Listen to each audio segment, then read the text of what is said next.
জার্মানিতে রাস্তাঘাটে বেরোলে প্রায় সময় দেখে থাকি ওই ফুটপাতের ধারে নানান রকম আসবাবপত্র পড়ে থাকতে। আর আমরা যেহেতু আনফার্নিশড আর একদম নতুন বাড়ি পেয়েছিলাম, তাই জিনিসপত্র সব নতুনই কিনেছিলাম। তবে এই কিছু শখের জিনিস হয় না, যেগুলো না কিনলেও চলে, তবে ফ্রিতে পেলে আপত্তি কিসে। আজ খানিকটা সেরমই হয়েছে। আমি বিকেলে যখন বেরিয়েছিলাম তখন বাস স্টপেজের কাছে অনেক কটা ফার্নিচার পড়ে থাকতে দেখেছিলাম।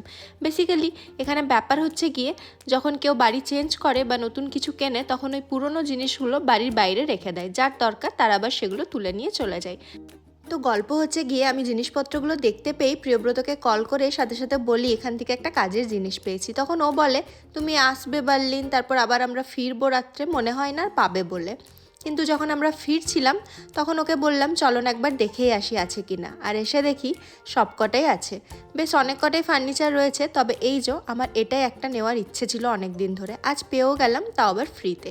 তো এদিক ওদিক করে দেখলাম কন্ডিশনটাও এটা ঠিকই আছে, কিন্তু জিনিসটা এতটাই ভারী যে বাস স্ট্যান্ড থেকে বাড়ি নিয়ে যাওয়া খুব একটা সহজ কাজ হবে বলে মনে হচ্ছিল না। যদিও খুবই সামনে বাস স্ট্যান্ড থেকে আমাদের বাড়ি, তবুও প্রিয়ব্রত কিছুতেই রাজি হচ্ছিল না। ফাইনালি অনেক কষ্টে ওকে রাজি করালাম। বাস স্টপেজের কাছে এটা আমাদের বিল্ডিং,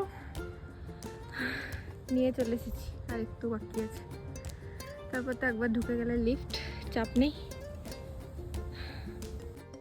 তো অবস্থা দেখতেই পেলে আমাদের এই ভারী জিনিসটাকে বয়ে আনতে ওইটুকু রাস্তা হলো আধা ঘন্টা সময় লেগে গেল।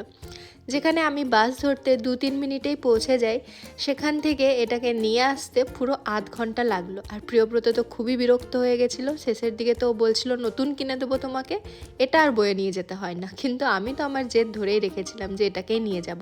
আর যেমন কথা তেমন কাজ। আপাতত এটাকে এখানেই রেখে দিলাম জুতো তাকটার সামনে। ভাবলাম পরে দেখবো তখন কি করা যায়। আর জানো তো, এটা নিয়ে আসার পর পরের 2 দিন আমি হাত ব্যথায় হাতটাকে নড়াতে পারিনি। যাই হোক, তারপরে গিয়ে জেওয়াইএসকে থেকে কিছু ডেকোরেশনের জিনিস কিনে নিয়ে আসি। তো চলো দেখাই তোমাদের এটার ফাইনাল লুক।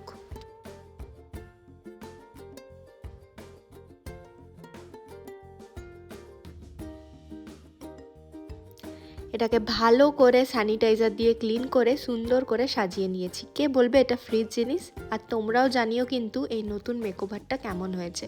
আর ব্লগটা ভালো লেগে থাকলে চ্যানেলটা লাইক, সাবস্ক্রাইব আর শেয়ার করে দিও। দেখা হচ্ছে পরের ব্লগে। টাটা।